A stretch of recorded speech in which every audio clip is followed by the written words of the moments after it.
guys. Good evening. Good evening. Good evening. I hope everyone's doing well.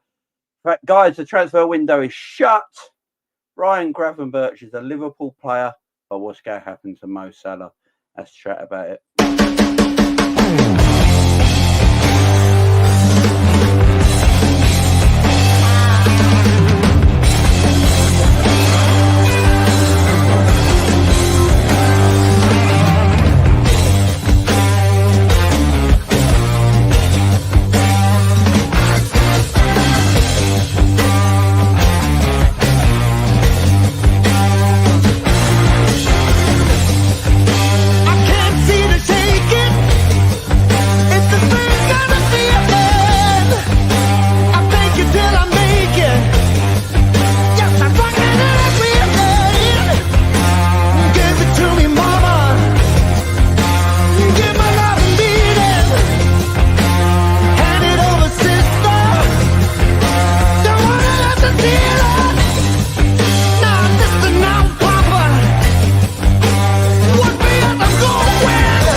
Yes, guys. Good evening. Good evening. Hope everyone's doing well. Guys, we're back with another show. It's another late night show, and we're going to talk about the transfer window. It's without officially shut. But the good news is Ryan Gravenberch is officially a Liverpool player. He's a Red. But then we also got to talk about this Mo Salah news. That's not going away. Joining me tonight, because I'm shattered, is my man K-Mac. How you doing, my man? I'm shattered too.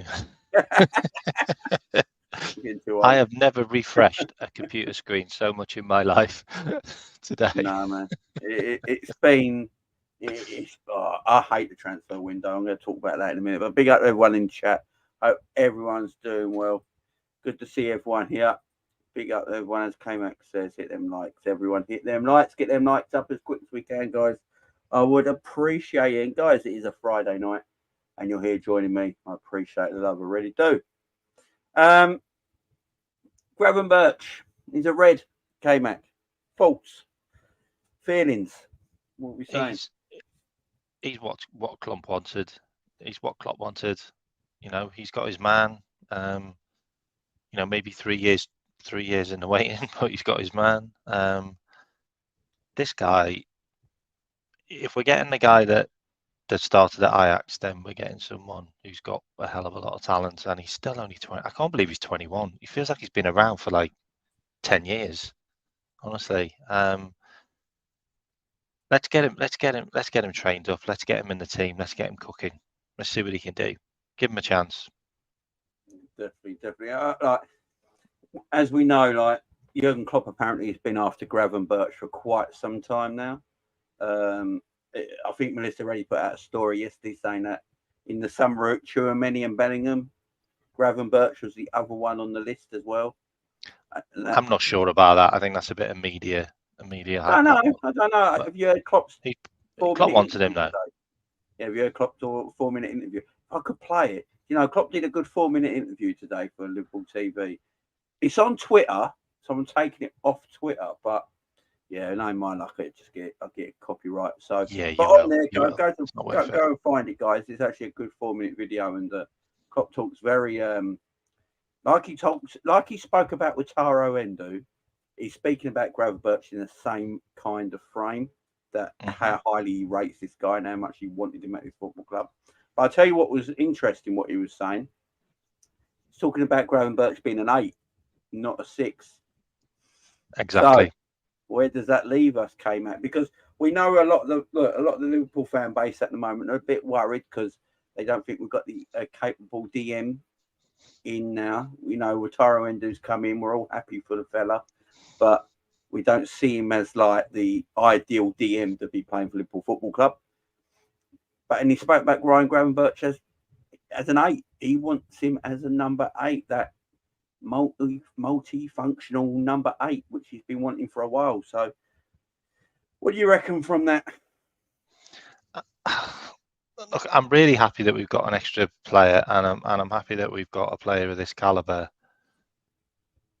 But it does feel like we're buying the wrong players again. Like we spent nearly 200 million on 3 left-sided attackers when we needed midfielders, and now we bought 3 number 8s when we needed a centre back and a DM as well. Like it pushes Paul Curtis Jones down a pecking order even more.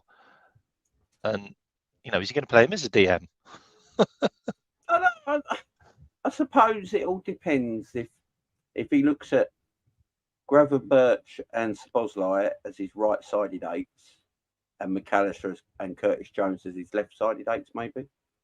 Did you hear his interview though? Gravenberch's interview. Yeah, Gravenberch play. He's pumped. He wants to play. There must be reassurances that he's going to play a lot of football. Must be, because he spoke to apparently Gravenberch as soon as he spoke to Jurgen Klopp. It was like, "That's it, I'm coming." So obviously there was something in conversations because Gravenberch has not played at Bayern Munich. But then Bayern Munich. So Tom, have you read what Thomas Tuchel? Has everyone read what Thomas Tuchel said today?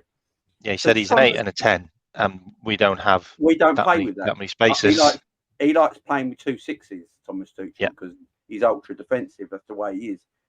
Exactly. Boring, it doesn't fit their team. Who plays boring, miserable football? That's what Thomas Tuchel does. And that doesn't fit what he wants to play. But he thinks he's an exceptional talent. And look, if you look at what Bayern Munich have been trying to buy this summer, they are all 6s. He's trying. He basically said that he actually said he's more attacking. He's an 8, but he's more attacking. And he said, I've got loads of experienced players in those positions. And he has. So you can't really knock Gravenberch for that because he just happens to come to a team that doesn't play that way. It feels like he was kind of sold a bit of a dream when he went to Bayern Munich, and he was never going to fit their system. Which is a weird one. On screen for some reason. I love that one. Just bring that up whenever you want. I love that comment. Just bring that up whenever you want. This is the picture I was trying to bring up just then. So this is it. So this is the transfer change. Yeah. Now, I got this off someone off Twitter. Whoever did this cleverly made sure they didn't put the Fabinho and Endo one as the swap. Very clever. But if you look at them 4 players, they're an upgrade on what we had. Now, people might moan about Wataru Endo. He's going to play more minutes than Naby Keita and Ox combined. So, because of that, it's an upgrade. Jordan Henderson, Szoboszlai. I love Jordan Henderson, great servant at Liverpool Football Club, won the Premier League as the captain of this football club, won the Champions League, won every trophy, great servant to the club. You can't speak to Szoboszlai as a quality footballer. Oh, absolutely. And McAllister over Ox, come on. I mean, but that's what I'm saying. Like, and Gravenberch over Keita. There's 3 8s there. There's 3 8s in that. Like, we've only got two spaces for the 8s. Well, if you look at it, we got rid of our 3 8s up there for 3 new 8s this season. So, and Milner's that versatile, defensive-minded player, probably, and Endo's the same. So, it's still the question, though, isn't it? It is still the question, though. Where's the Fabinho guy? Where's that Fabinho replacement? Like that is the question. Well, here's one for the chat. So we've spoken about Fabinho so much, but this is one for you guys in the chat to answer. Yeah, if you now know the transfer window's closed, so you know what players we've got. Yeah, so if we got McAllister, Gravenberch, Endo, Szoboszlai, and McAllister. Yeah, so we got them midfielders in.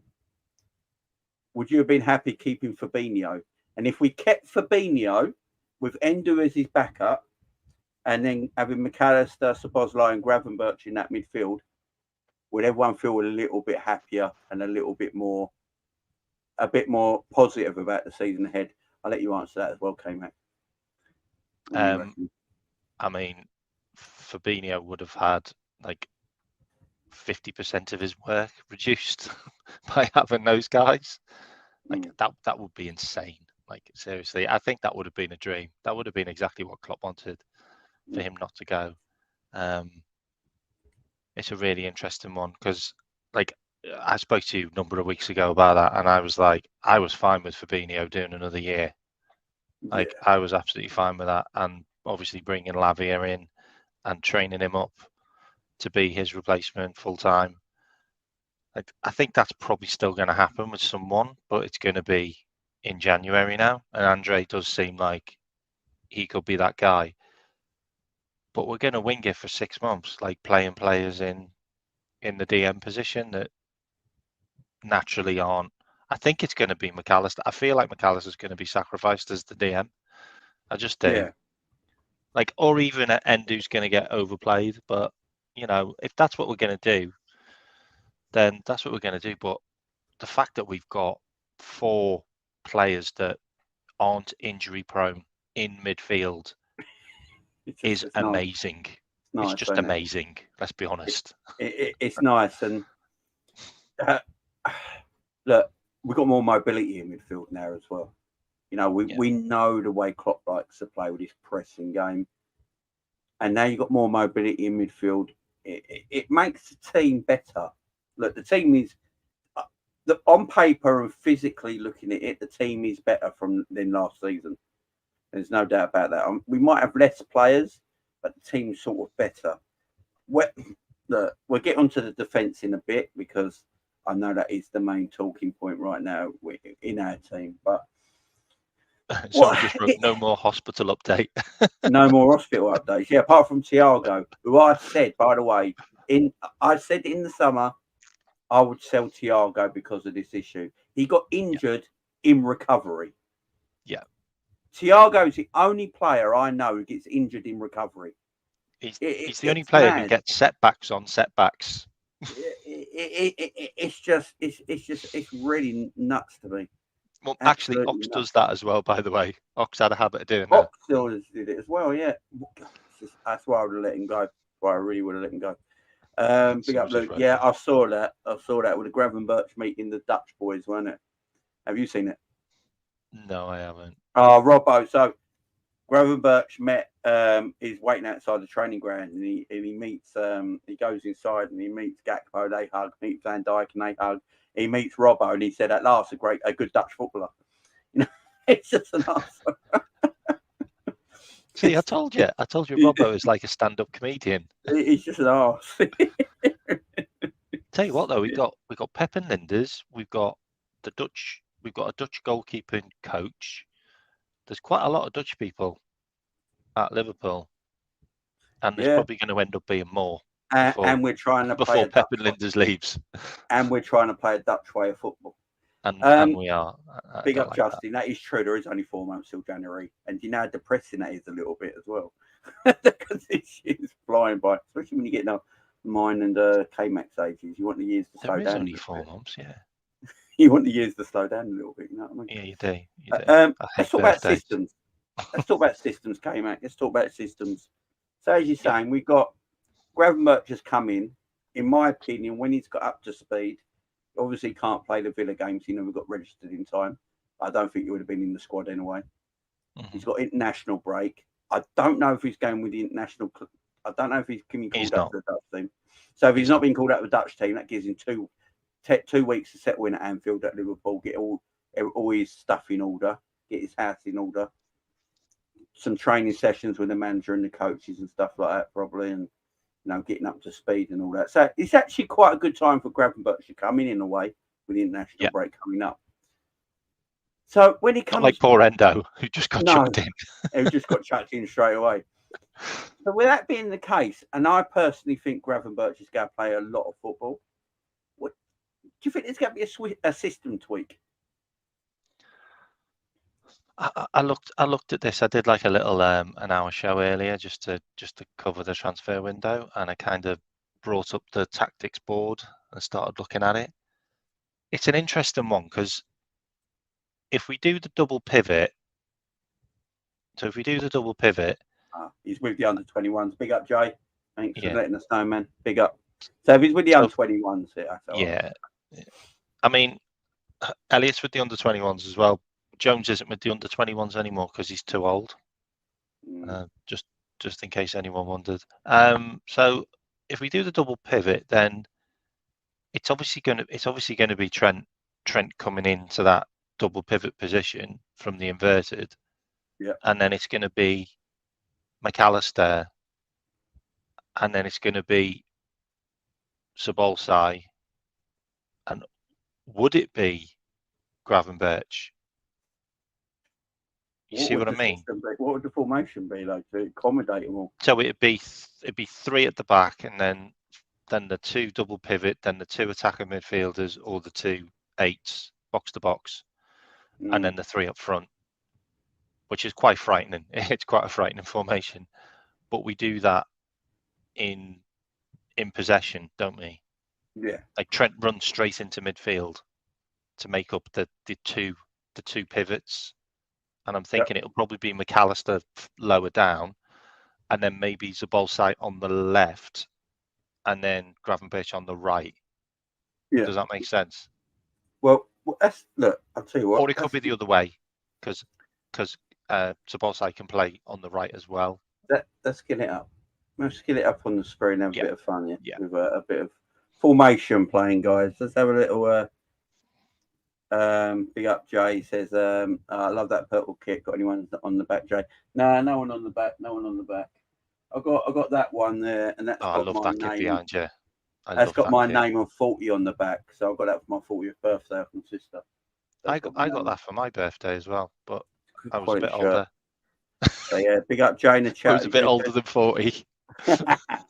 Big up, Ali. How you doing, mate? You're doing well. We're going to talk about the Salah stuff. Don't worry about that. We're just having a little play with formations and system here. So I've actually I'll got put in a 4-3-3 training kit on. This is actually Barcelona's training top. What's that? This one I've got on. Barcelona's training top. So I'll put Gravenberch in a 4-3-3, right? Because we're thinking he's going to play games, right?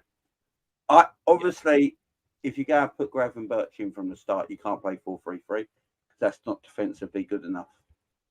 So what I think you were just saying was you could see something like this could happen where you play this box, yeah? Yeah, but I was thinking Gravenberch and McAllister would probably be swapped, because I think McAllister can play that role. Look, I don't want McAllister to play that role. Played quite a lot of Brighton at times, didn't he? Yeah, but you've got a guy that he thrives in that position, and he probably didn't do well at Bayern because he never got played there. Because that was where like Thomas Muller and Musiala and Groenkrantz and they've got so many attacking midfielders. They play so many attacking midfielders, don't they? Bayern, like in that area, they're always like passing the ball around in that area. So he was probably third choice, fourth choice, so we probably never got a chance to play there. So when he probably played in the lower position, which is probably not his natural position. So he didn't look great. But if you put him there, I mean, essentially that's where he played for Ajax. Like, he's got goals and assists in that position. I mean, he scored like 10 goals and 12 assists in 104 games for Ajax first team. I mean, for me that looks great. I mean, Gapco, I wouldn't play Gapco, but that's just you probably gone with what the manager will pick. Yeah. I'll just put up what Klopp would mind. Yeah, and with that Gapco piece, he'd probably come lower, wouldn't he? Probably drop in. See, I wouldn't like if you're playing Gakpo, come in this position, wouldn't and that's the point. More like that, and I don't want that no more. When you got Gravenberch, Szoboszlai, McAllister on the pitch, you don't actually need that kind of forward, do you? No, you don't need a false nine coming here, because this is where Szoboszlai especially wants to play. You want a striker. You've got 4 midfielders there that can pass the ball really well. Yeah. So you don't need a player to drop into the midfield. Otherwise, you are going to get what we've had, and it's been an overload of midfielders. And then when we've gone down to 10 men, we've looked better because of it. Because we took the man out, like that took that player that's just getting in the way out of the team. and that was Gapco, unfortunately, or Jota. Mm. Yeah. Yeah. Big up Gang and Deep. Happy belated birthday, Jamie. It was 30 days ago today, but big up Gang and Deep. Thank you very much, mate. I appreciate it. Rating the window for me, 7.5. Left ourselves short out on the centre back. Literally been on another channel, gave constructive criticism of a team and got shot down for being negative. Hashtag yes. What channel? What? You won't on this channel, mate. Tell me. Like, look, the problem is there's a lot of Liverpool fans. The fan base is at a position right now where you're either ultra positive, you're ultra negative. You've got agendas that sit on there or sit over there, and then you've got a lot of people like myself who've got zero agenda, and I just debate everything. And I've got I like taking people because I don't know everything about my club. I don't know everything about football. I like listening to people like Gang Deep, people in the chat, people like K-Mac, and I hear something different. They tell me something, and then you can debate about it. What is if Gang and Deep saying something to someone, they're going, you're a negative arsehole, what, don't come back here. That's not just your opinion is the only opinion that matters. I hate fans like that when they're why have you got a channel? Why have you got a channel if you don't want to debate? Yeah, that's what the whole point is it about. That's exactly why I'm on these channels, is because I want to debate. I want to have a conversation with people. I want to hear people's point of view. Whether I like it or not, I still want to hear the point of view. Yeah, exactly. And big up Gang D, and big up everyone in the chat as well, because I love the community we got over on my channel, and guys in my chat, they don't always agree with me, but they stay by me. We have fun, we debate things, and it's all good. I love everyone in my channel. Big up to all my chat. I love you all. Where's the defense, Jürgen? Yeah, if you're going against Jurgen, you're fucked. I'm sorry. It's two, actually. If you look at the heat map, then Robinson's probably in midfield. Yeah. So say we do say, I don't know. Oh, mate, you're bringing pure sauce in here. Don't be doing this stuff. Maybe if we do something like this, and then I'll turn that into. Don't be doing tactics porn now, because this ain't gonna happen.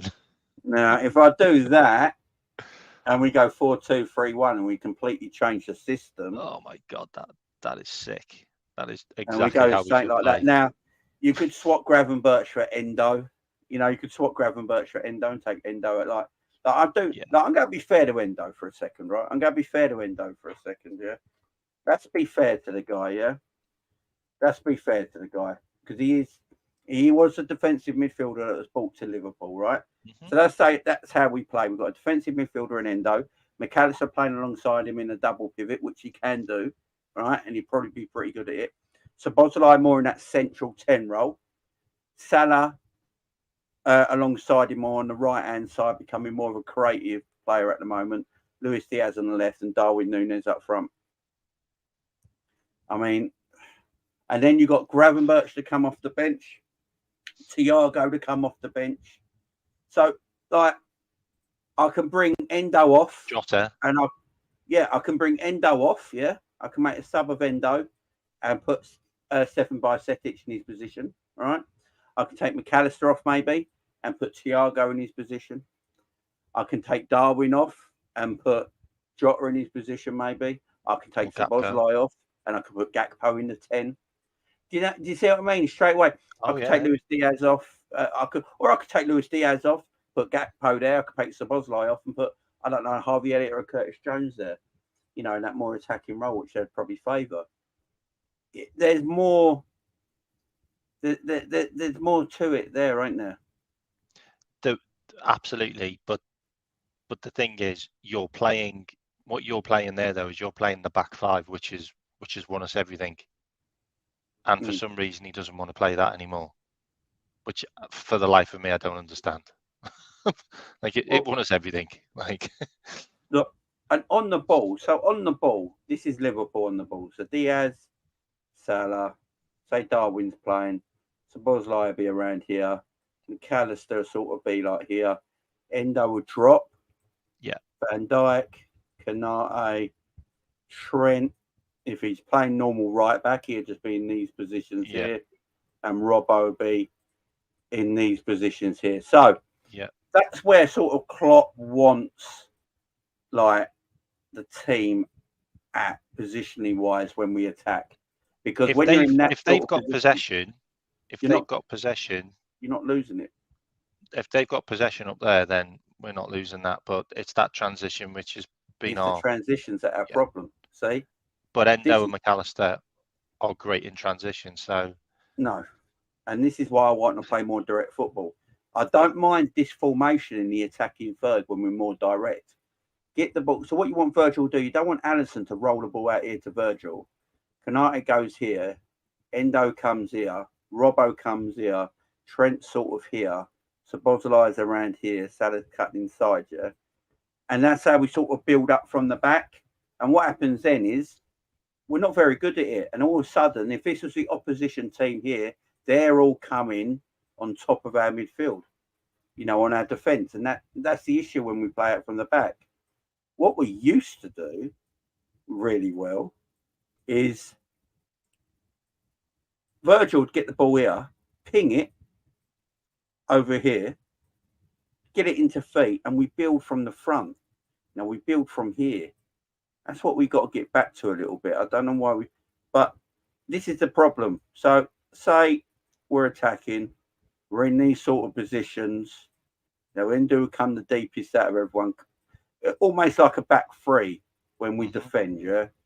And then Trent will be wherever he is here. Szoboszlai, Trent will be here. Or Trent might come inside a little bit. Szoboszlai might drift out there a bit. Mo comes here a little bit.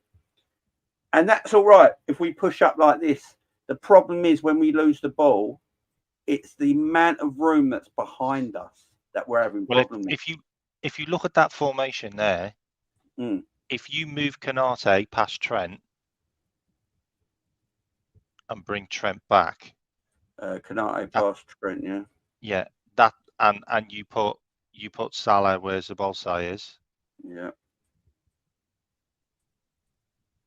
That's exactly how we conceded the Newcastle goal, because Salah played that ball back to Trent, and Matip overran Trent. Like he went into midfield. He did that that run that he does where he goes off, and that's where we conceded that goal. And the other way round is Trent ended up in the Endo position, and we had a massive overload on the right hand side. Yeah, and this is Van the problem. Dijk passed it to Trent, and Trent lost the ball this there. is the problem. And Bournemouth scored against us in that position. Do you remember that? When Trent goes inverted in these areas, you're asking Kanate to cover. You know what's mad? You're asking Kanate to cover all that area. It's incredible amount of pitch, mate. You're asking Kanate to cover all that area, guys, because Trent is not quick. So he's not zooming back like Kyle Walker. You know, he's not quick enough. So you're asking Kanate to cover all this area. And the problem is, if it's slow build-up play by the opposition, Kanate can drop back, Virgil can drop back, Trent can get back into position, and it's not so bad. But if it's a direct ball over the top, which it always is now that catches us out, Kanate has to cover all this. And that's why he's getting muscle injuries as well. It's a madness. But I understand what Klopp's trying to do, because if you're trying to play this 4-3-3, say, and he wants to play Trent and Robbo in their natural position, so they're more like wing backs at times, and then they will drop and cover this position here, and Kanate and Van Dijk will sort of just be around him here. McAllister might drop back more than a Szoboszlai maybe, so it's a bit more protection. And then Diaz will want to come inside. Salah will want to come inside. So in an attacking position, this is where Klopp wants his team. And if you keep the ball in this area of the pitch where you are, you're squeezing everyone so far in the opposition half that then you're in the best position. But you're always, it don't matter who we have playing, you're always going to be a tiny bit vulnerable on the counter if you lose the ball in transition. because of the way we are pushed up in them areas. You know, we pushed up in these areas, but we told Virgil, stay back. Canate, stay back. Can you leave One fullback them only up goes. there? Can you leave them up there while I just comment on that? Yeah. So that is the perfect press for Klopp. However, Diaz and Nunes need to be swapped for Jota and Gakpo because they're the perfect presses for that structure. See, Darwin's not a presser, but and you Diaz want much Darwin of a in behind, either. don't you? You want Darwin in behind, and that's the thing. So, and it's interesting. You can, like, if you can do it another way, you can drop Virgil and Canate a little deeper. And they say they're 20 yards from our own goal, so they drop a little deeper. This is what wins us the league this season. What you're now going to do. This wins us the league this season. Robbo drops a little deeper as protection here. And then if Endo can come across, and if he comes across, it also helps Szoboszlai can come in as well. McAllister can come in as well, and then straight away you can keep Diaz and Salah wide if you want to, and then straight away there you stop the ball over the top and the congestion through the middle because you've dropped back a little bit. That's just that 5-yard difference. If I take it 5 yards up the pitch, say, where they were before, and I go 5 yards further up, look at the difference of the ball over the top. If you lose it, there's more space here that Szoboszlai's got to run round in. He can't drop back quick enough. And then Canate and Van Dijk have got to cover all this on their way back. And that's why the ball over the top is always vulnerable to Liverpool. So just drop it back 5 yards. That's all they got to do. You can even put Endo in that third centre-back area. Trent could squeeze in. Robbo could squeeze in a little bit. And then you've got something like that when you're going forward. Compact. Then you've got something like that when you're going forward, which is far more compact. It's always been the high line. It always has. Like it's high risk, high reward. But yeah. I mean, lately it's been high risk, no reward. Yeah, I mean, I'm happy with high risk, high reward if you get it, because I'm fine with that. I really am. It's just little tweaks here and there. We got Swiftall says he won't play that setup, so I expect to talk about something that won't happen. Yeah, it's just a bit of chat, man. It's just a bit of chat on a Friday night, my friend. It's just a couple of Liverpool fans just speculate on things that we could change and look at. Now we've got new players in the team. That's all. That's all, my friend. That's all. Just looking at formations that will win us the league. Yeah, I mean, if you play that system, I'm just looking at that system right now. That's mad. It's nice, isn't it? I like it. That's quite nice, you know. And you can use this as attacking eights, and like McAllister can drop deeper, maybe stick up into this position. What you've got as well is you've got two midfielders that intelligently play the ball as well, and also they're workhorses, they're dogs. Like they'll even make like fouls in midfield to break up the play. I just think they're brilliant. I feel the inverted left back, right back is going to be an issue this season, and I think it will just get scrapped eventually. But I just don't know how long that's going to take, and how many, square pegs, round holes, whatever you're going to play. Yeah. To try and make it work, or how many games we're going to play where we go a goal down and then go, oh God, this isn't working, and then change. Like, do we have to keep on like going a goal down in games to realize it doesn't work to then change it? Like, you can't play it one half and then the other. Just play it from the start. Like, every game you've scrapped it, you've been better. So just play what was better. I mean, if Klopp wants to play 4-3-3 like this, you can still be more compact. I am fine with that. Diaz can come inside a little bit. Salah can come inside. I mean, you don't really want Salah out here in a way. You want him of the width of the 18-yard box. That's been where too far wide over the last season. Yeah, and you probably want Diaz. Now, if you look at Diaz lately, Diaz is playing more of the width of the 18-yard box. He ain't really playing out here. That's why he scores. That's why he's scoring goals. That's why he's scoring goals. He's more inside, Yeah, and that's where you want him. So if you do this and you get them more inside, how we used to play, and you can still be, more compact in these areas if you want to push up. You push Robbo up, you push Trent up, and you can still be more compact here. Just leave Virgil and Canate a little deeper. Don't let them join. Let them stay a little bit deeper. Just surveying the ground here, keeping that ball from reaching the over the top area. And if you play that, you have to force the teams out wide. Then you have to force the opposition out wide into wider areas of the pitch, because going through the middle will be too difficult. So you can still play that 4-3-3, and you can still if you play that 4-3-3, play more compact and squeezing in. You can see it there. You still got your 4, you still got your 3, and your 3 there. And they're still in defensive and attacking positions. You've got to remember, that's what Klopp wants. He wants attacking positions from defensive positioning. So this is still defensive positioning, but in attacking areas, and that's what Jurgen wants, man. That's what Jurgen wants. So. And Robbo's looked much better this season. Like I'm not having like people saying that Robbo's being shit this season, because he hasn't. And he's been much better because he has been dropping deeper. Like he's been more defensive. I know he still does his crazy runs into the box to shoot for some reason. He's never going to score, but he knows he doesn't need to be there all the time. Yeah, exactly. And Endo has literally played like 2 games. Like, give the guy a chance. Like, honestly. Yeah, I don't want to get on Endo too much because, as you said, he's not. He's been here for a cup of coffee so far. He's played 2 games, and them 2 games have all had 10 men in them. It's just not. I know, it's not like, that's crazy, isn't it? It's not like give him 2 of the hardest games he's ever played.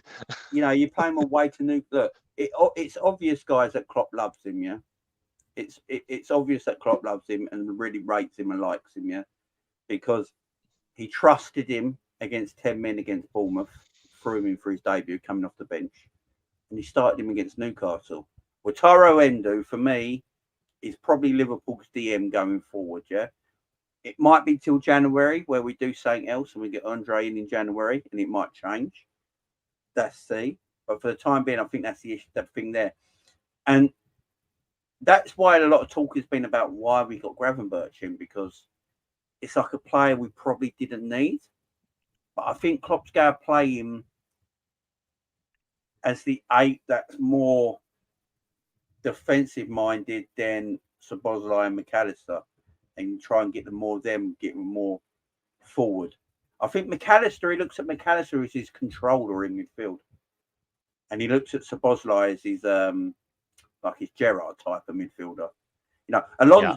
The way I put it, McAllister's like Xavi Alonso. I think he's trying to get McAllister a bit like Xavi, and Szoboszlai a bit like Stevie, and so McAllister's sort of like your controller, your tempo player. He's the person who controls the tempo of the game.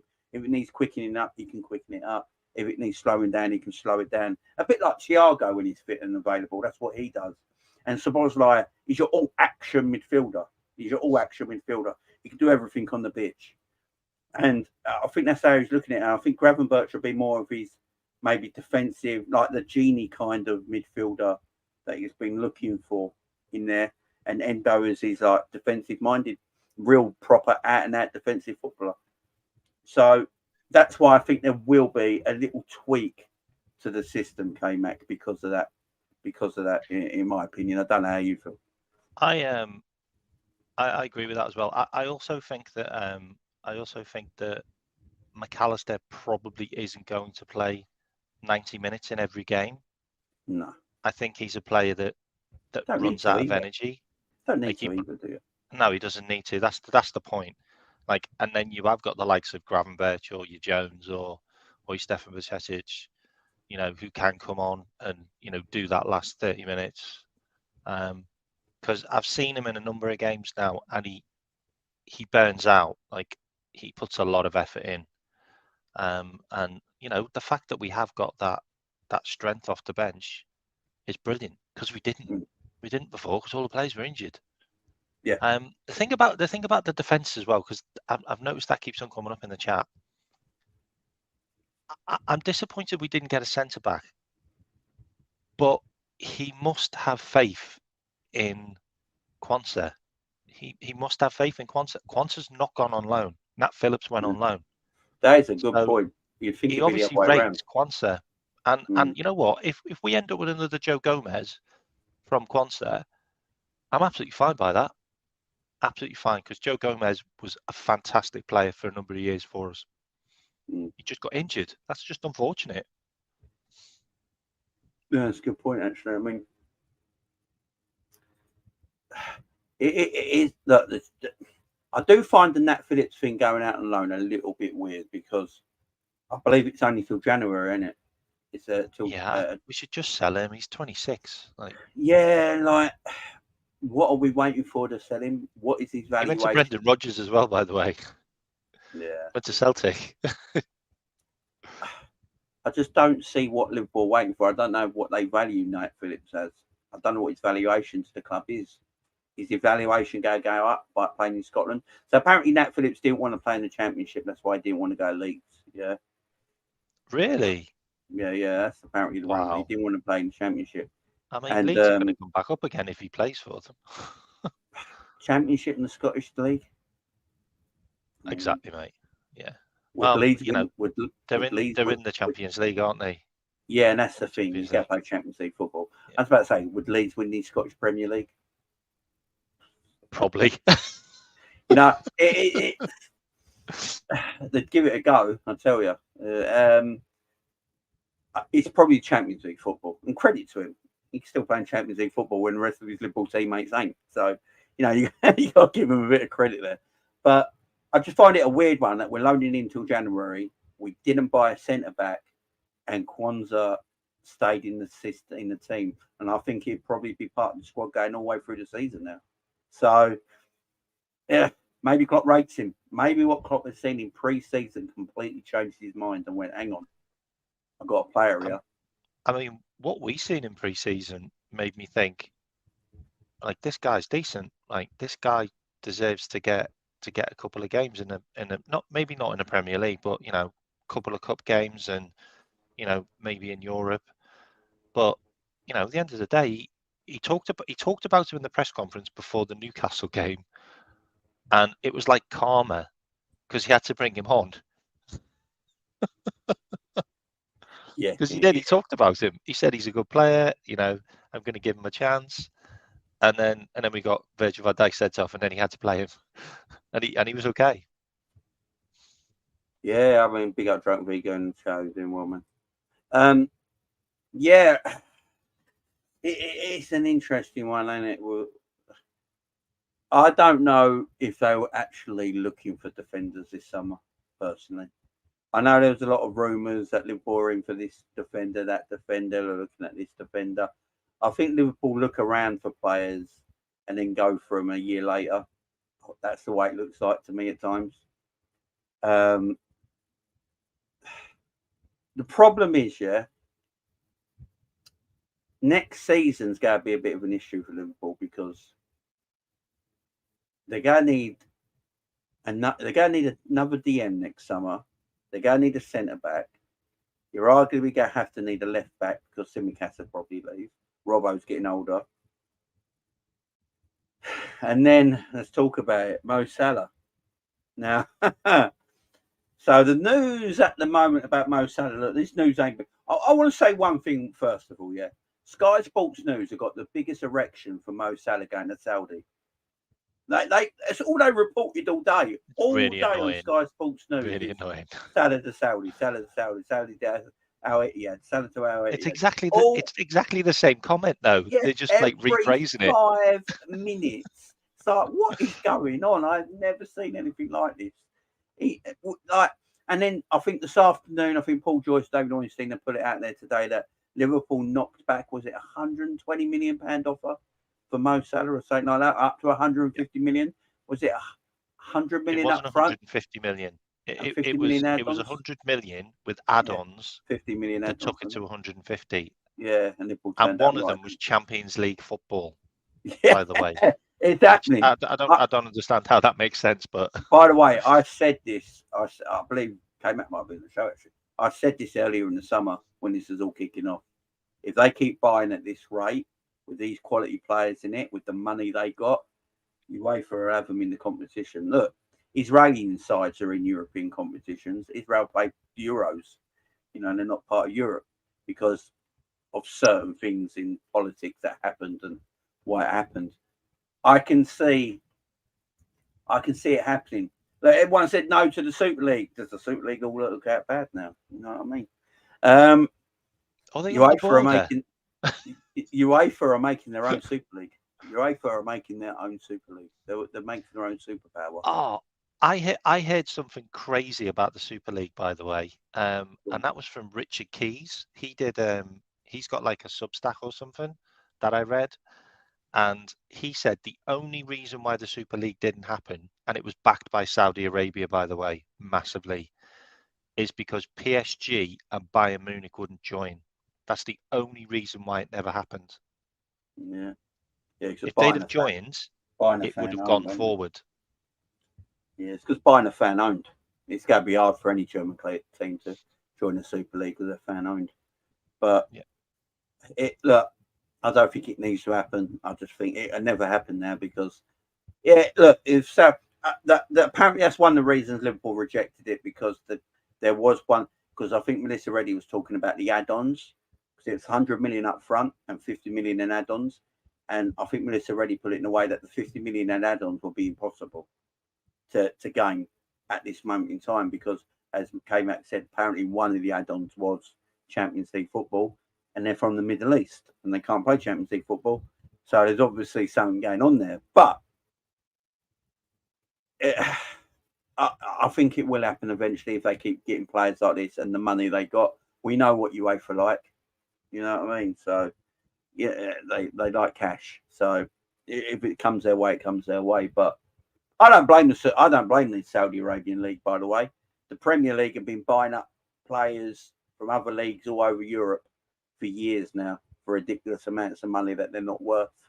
I don't think we can sit here and have a go at the Saudi League for doing exactly the same thing the English League has been doing for the last 10 years, in my opinion. So I can't.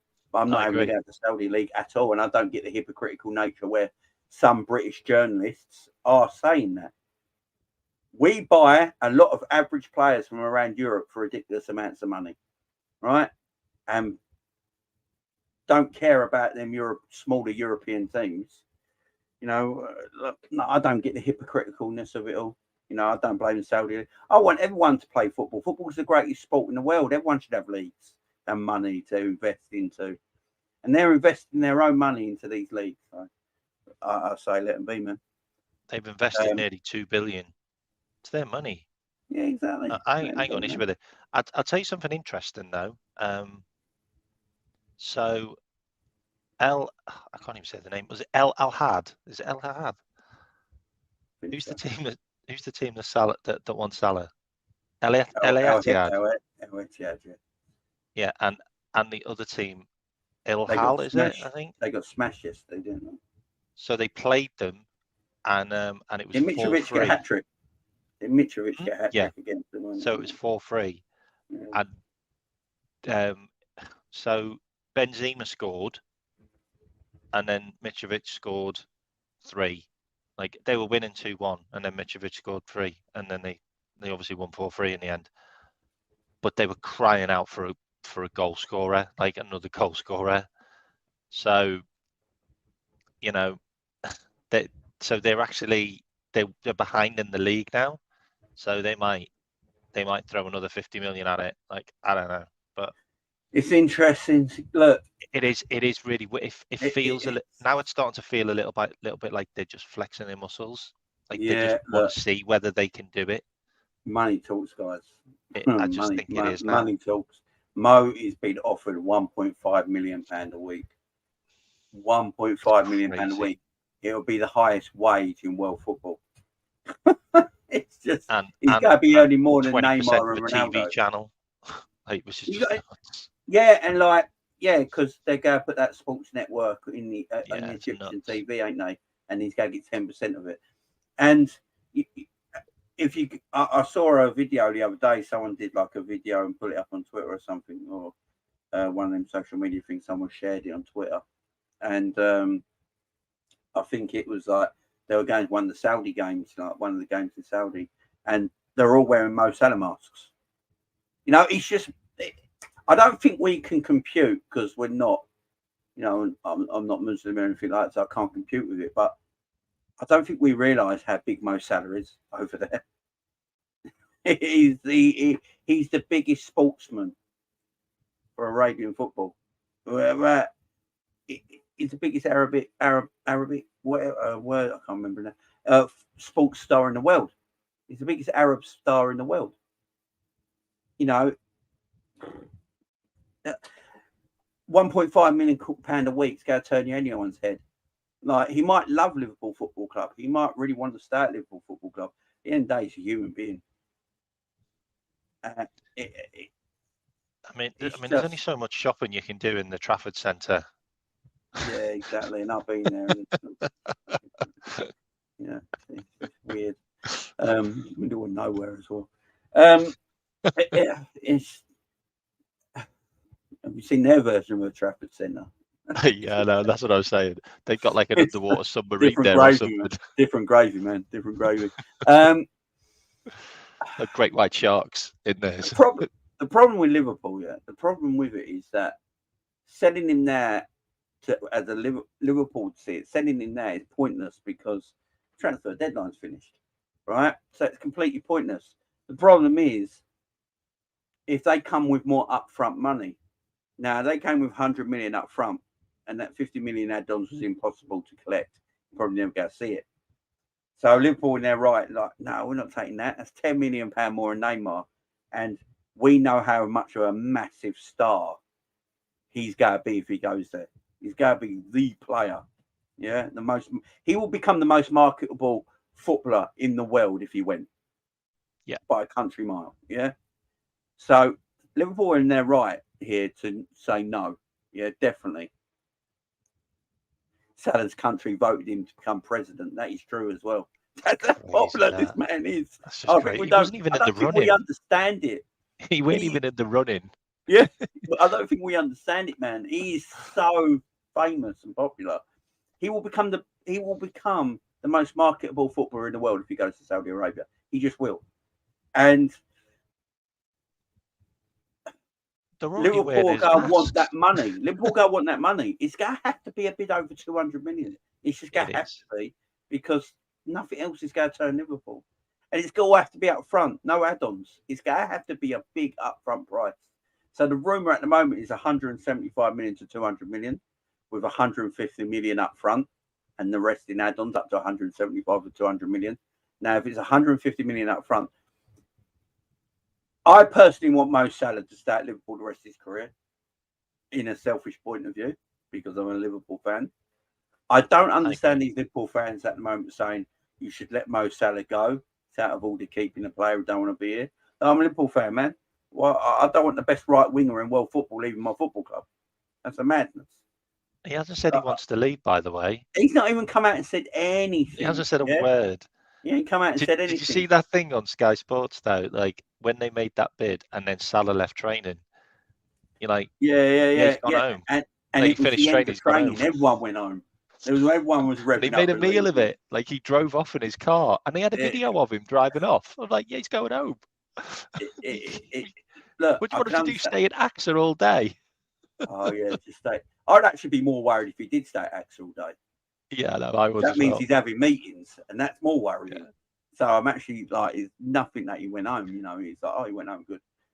He's gone home to chill out. He's probably laughing at all this shit. I know, he probably is. Can I just mention something about the Saudi transfer window? Because yeah, go for it, man. Maybe a lot of people don't know, but not a lot of people are really sure about the Saudi transfer window. So I did a bit of digging on it. Go on in, I know it's the 20th of September, but their players have to be registered by the 7th. Yeah. Because that has to go through the PIC, which are the ones which fund all the transfers. Yeah. So everything needs to get registered through the PIC by the 7th, even though their window finishes on the 20th. Okay, so if they want Salah, they need to make the bid and register him before the 7th, even though the window finishes on the 20th, which is a bit odd. I'm not sure how that works. Maybe they just need to put the paperwork through or something. But yeah, it's probably the end of next week will be like probably the only chance they've got to get him. I don't think he's going, by the way, now. Like, I just don't. You think he's going? Did you say? I don't think he's going. Not this window. No, not this window. I don't think he's going. I just think they would have.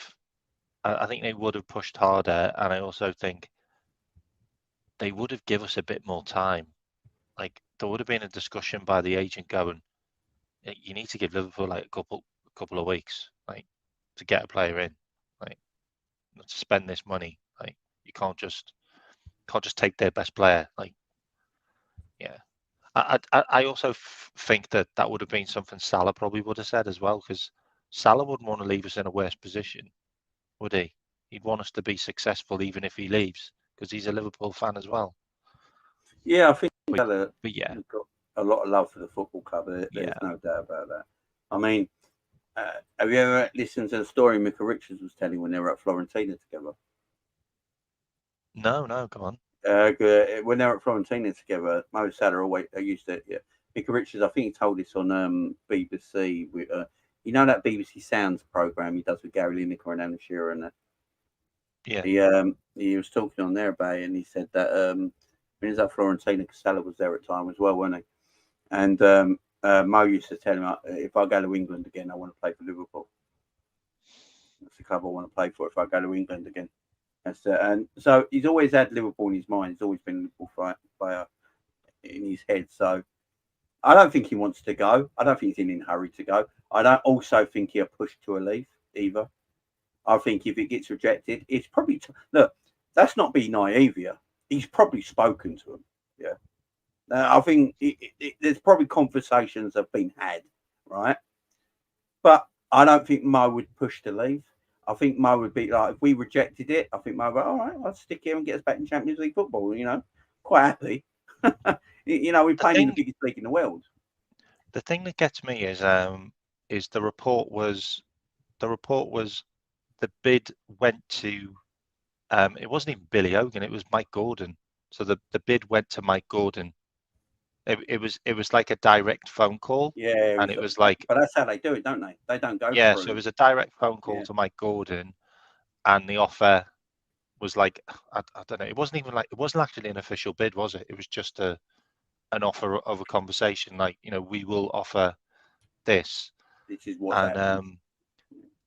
And the thing that gets me is that never made it to Klopp or Jurg Smack. That went straight to FSG, but apparently, which is an interesting one in itself. I was listening today about this. About a journalist was talking about this today on a YouTube channel. I can't remember what one it was now, but they were chatting about it today.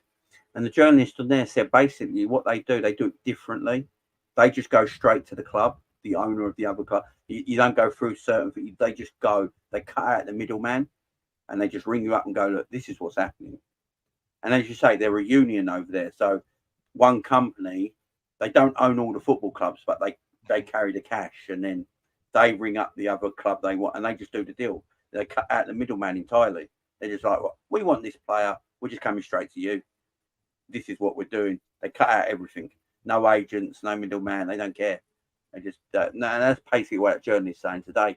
God. So what he said, and then what you just said about, they just rang up Mike Gordon. Could you imagine the uproar if they'd accepted that? Yeah. Apparently Gordon just said, like, he ain't going nowhere. Yeah, I know.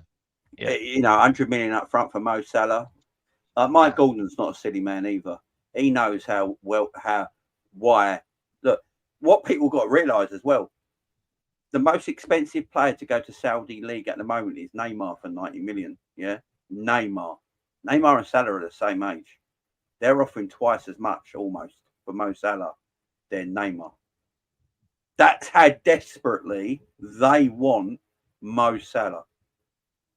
And so Mike Gordon's at 100 million up front. You're having a laugh. He knows how much Salah's worth to them and how much they want him for. And Liverpool will wait. Liverpool will wait. I personally think they're going to have a conversation where, look, we can't sell him now. We know you want him. You desperately want him. We understand this, yeah. We get where you're coming from.